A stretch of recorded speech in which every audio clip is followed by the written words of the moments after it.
Hola, Ricardo Forster, nos honra de verdad que estés aquí en San Nicolás, aparte en un día tan especial como es hoy, la marcha que en todas las plazas de la Argentina se están movilizando por la aparición con vida, por esta exigencia, ¿no?, democrática de la aparición con vida de Santiago Maldonado. Pero bueno, hoy estás acá y no podemos, o por lo menos nos queremos dar el gusto de preguntarte y preguntarte para la gente respecto a que sos un referente hoy de lo que es el pensamiento nacional.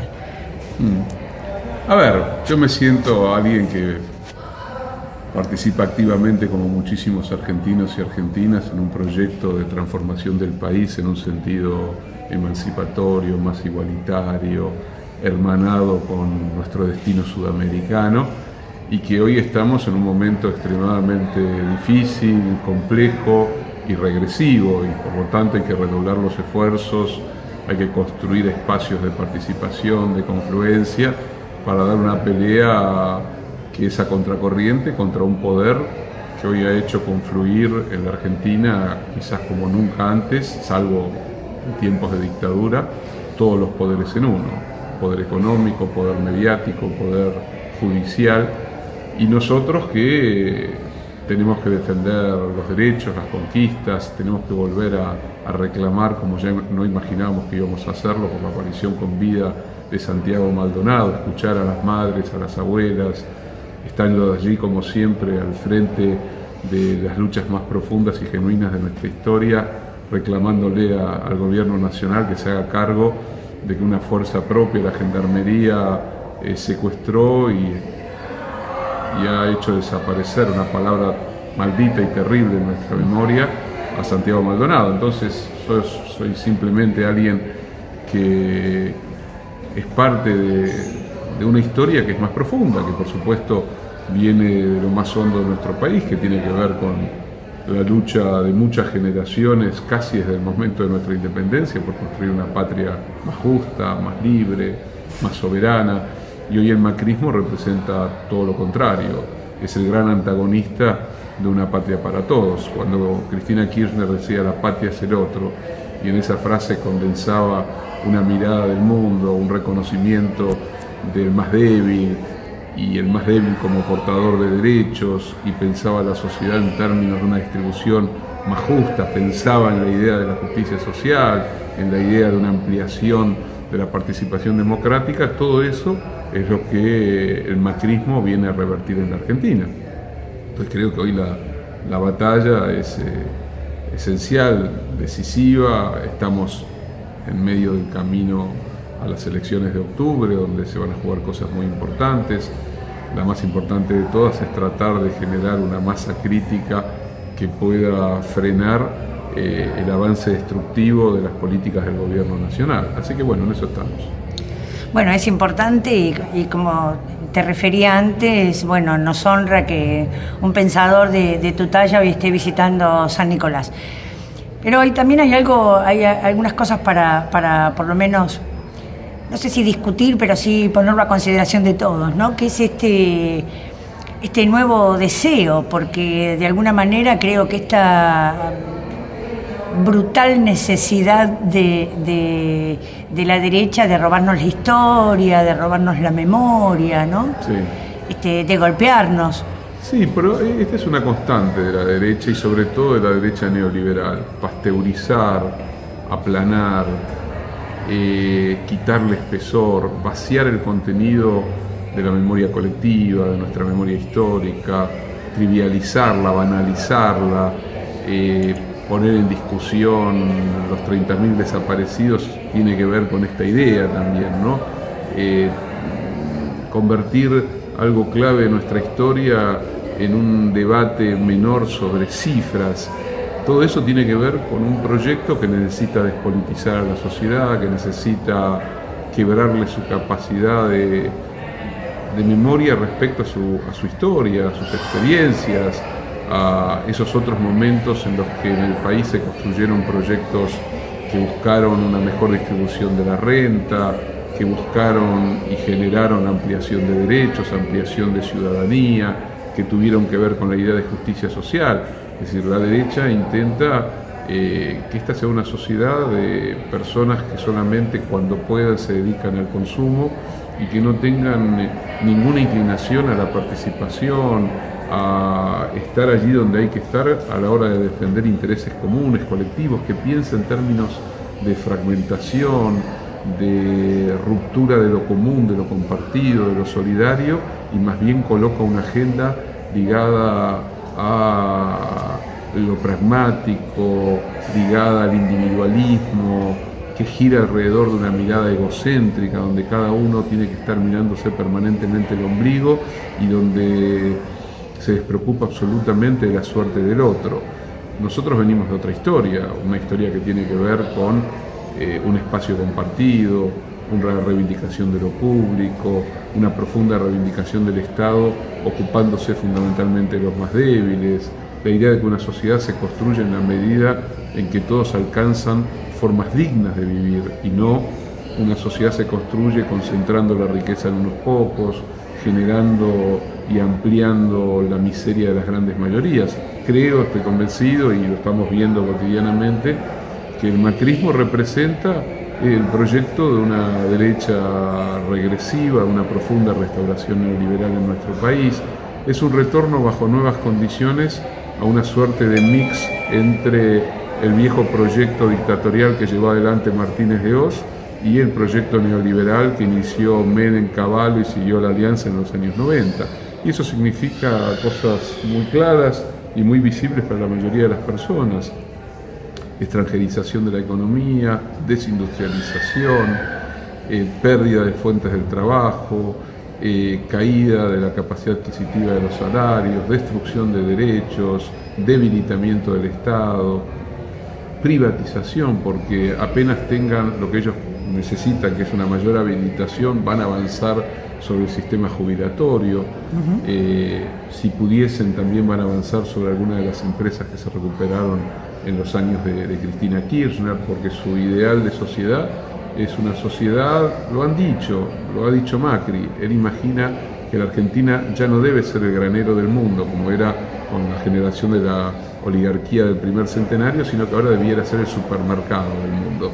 ¿Qué es ser el supermercado del mundo? Ser un país agroexportador y de servicios, donde sobran no menos de 15 millones de argentinos, haciendo un cálculo bastante mesurado. Es decir, un país desindustrializado, un país absolutamente absorbido por el gran capital financiero internacional, negocio para pocos, un país que sigue extranjerizando su economía, que sigue fugando divisas. El deporte favorito de los dueños del poder económico en la Argentina es la fuga de divisas. Cada dólar que entra y que endeuda al pueblo argentino sale como divisa fugada. Entonces ese modelo requiere un país sumiso, un país sin memoria, un país despolitizado, un país con sindicatos genuflexos, un país con miedo, un país en el que los argentinos se resignen a querer vivir mejor. Todos recordamos aquella frase del que hoy es presidente del Banco Nación, ¿no? González Fraga, cuando dijo que la clase media argentina y algunos sectores de los trabajadores creyeron que podían comprarse un plasma, tener teléfono celular, viajar al exterior, tomarse vacaciones. Ellos creen que el mundo de los trabajadores es un mundo de sometidos, de vasallos, y que el vasallo tiene que aceptar o doblar el lomo, que vivir bien es para pocos. El modelo de esa Argentina lo hemos conocido en otras etapas de nuestro país y vimos lo que significó ese proyecto de casi 25 años del modelo neoliberal que lo inició Martínez de Hoz y estalló en 1000 pedazos en el 2001, pero que significó que la Argentina llegó al siglo XXI con niveles de pobreza que nunca habíamos conocido, con niveles de exclusión tremendos, con hambre, con miseria, con desocupación de más del 20% de nuestra sociedad, con industrias destruidas, con las pymes en estado de de vaciamiento, con la educación sobreviviendo como podía, con la salud desmembrada, con el sistema jubilatorio destruido, con una Argentina con un endeudamiento del PBI gigantesco, que estos están haciendo lo posible por ganar la carrera y ser los más veloces en endeudar al país. Entonces creo que ese es el momento en el que estamos, un momento crucial, decisivo, sobre todo si queremos impedir que las próximas generaciones no queden atadas a la perversión económica que hoy está llevando adelante el gobierno de Mauricio Macri. Cuando vos haces referencia a esta perversión que oculta y esconde la oligarquía, que siempre detentó el poder y hoy lo tiene gracias al voto, porque siempre lo detentó desde la fuerza, Sí. pero también me parece que es importante contarle a la gente, ¿no?, que en este tipo de gobiernos el pobre va a seguir siendo pobre, no hay ascendencia social. Sí. Y el poder va a seguir concentrado en el 95% de los que tienen plata de herencia desde hace tantos años, beneficiados por los golpes militares y bueno, y los gobiernos como Martínez de Oz. Supuesto. El neoliberalismo a nivel mundial, no solamente en Argentina, a nivel mundial es un proceso exponencial de concentración de la riqueza.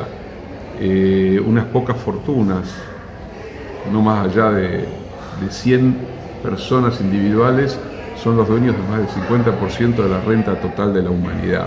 Las grandes corporaciones son cada día más grandes en la Argentina, pero también en Estados Unidos, en Francia o en Singapur. El neoliberalismo es un sistema perverso que en el interior del capitalismo ha destruido lo que había sido la etapa del estado de bienestar, donde se distribuyó de otra manera la renta y donde el Estado ocupó un rol generando condiciones de mejoramiento de la vida para las grandes mayorías. Hoy, y hace ya 4 décadas, el modelo neoliberal ha avanzado sobre un proceso brutalmente regresivo. En la Argentina y en Latinoamérica, en los primeros años del siglo XXI, desde comienzo del siglo XXI hasta todavía hoy, porque hay países que siguen sosteniendo un proyecto alternativo, se construyeron modelos diferentes al de la globalización neoliberal, y eso significó de nuevo la recuperación del patrimonio público, la ampliación de derechos, la mejor distribución de la renta, la transformación de sociedades que habían terminado el siglo pasado con un nivel de desigualdad y de pobreza espantosos. Bueno, hoy vivimos en la Argentina, en Brasil, una regresión neoliberal que en el caso brasilero prácticamente es un retorno al siglo XIX. La nueva ley laboral, de reforma laboral que votó el Parlamento brasilero, que es un parlamento absolutamente ilegítimo, es un retorno al modelo cuasi esclavista. El macrismo sueña con una reforma laboral que sea lo más parecida a lo que hicieron los brasileros con Temer a la cabeza. Bueno, la gran pelea, la gran disputa de este momento es impedir eso. Yo creo que hay en la sociedad argentina fuerzas sociales, políticas, culturales muy intensas, que estos 12 años dejaron una marca muy potente, que hay una memoria histórica vital, que hoy en las plazas de todo el país y particularmente en la plaza más emblemática, que es la Plaza de Mayo, cientos de miles de personas están pidiendo la aparición con vida de Santiago Maldonado. Eso pone en evidencia que hay una fuerza, que hay una potencia, que hay una voluntad en una parte muy significativa del pueblo argentino de no dejarse pasar por arriba, de dar una pelea por la igualdad, por la libertad, por los derechos, por la democracia, porque ellos van por el saqueo no solamente económico de la sociedad, sino por el saqueo de la vida en general, por el saqueo de la democracia, el saqueo de los derechos, quieren aumentar la edad jubilatoria, criminalizan a los pobres. Hoy han vuelto a transformar a los pueblos originarios en cuasi terroristas. Hablan de campaña del desierto como metáfora de una transformación de la educación. En fin, a veces uno siente cierta perplejidad porque algunas de sus frases son espantosas, ¿no? Ahí está pasando, mientras hablamos, una parte de la movilización que está exigiendo por la aparición con vida de Santiago. Me parece que hay mucho por decir en Argentina. Dentro de poco tiempo vamos a tener las elecciones de octubre. Creo que ahí es fundamental, sobre todo en la provincia de Buenos Aires, frenar al macrismo y ojalá que estemos en condiciones de hacerlo. ¿qué lugar le damos para finalizar? Porque sé que tenés que ir a dar la charla a la esperanza, porque me parece que hay que recuperar eso, porque hay una violencia que subyace a cada una de las decisiones que toma este gobierno. Creo que una de las frases más memorables de Jauretche es aquella que decía que solo los pueblos alegres luchan de verdad por un futuro mejor, ¿no? O algo por el estilo. Me parece que ellos odian, tienen una bilis interna, odian que el trabajador tenga derechos, que la persona humilde tenga una vida digna, que se distribuya mejor la riqueza, que los pueblos originarios tengan acceso a la tierra que es de ellos ancestralmente. Odian cuando se aumenta la participación, cuando los jóvenes salen a las calles para defender sus derechos. Y en cambio nosotros miramos la vida desde el reconocimiento, desde la esperanza, desde la alegría, desde la felicidad de sentir que somos parte de un río que sigue recorriendo desde siempre ese camino que va hacia una sociedad que sea más justa. Cada momento tiene sus propias exigencias. Seguramente muchos sentimos nostalgia de la intensidad de los 12 años que vivimos hasta antes de ayer, pero también sentimos que eso dejó una masa crítica, una potencia y una fuerza creativa y de resistencia como para dar una batalla, para volver a construir una Argentina más justa. La batalla está en marcha, no tengo dudas. Muchas gracias por estar en San Nicolás y por esta nota. Un gustazo.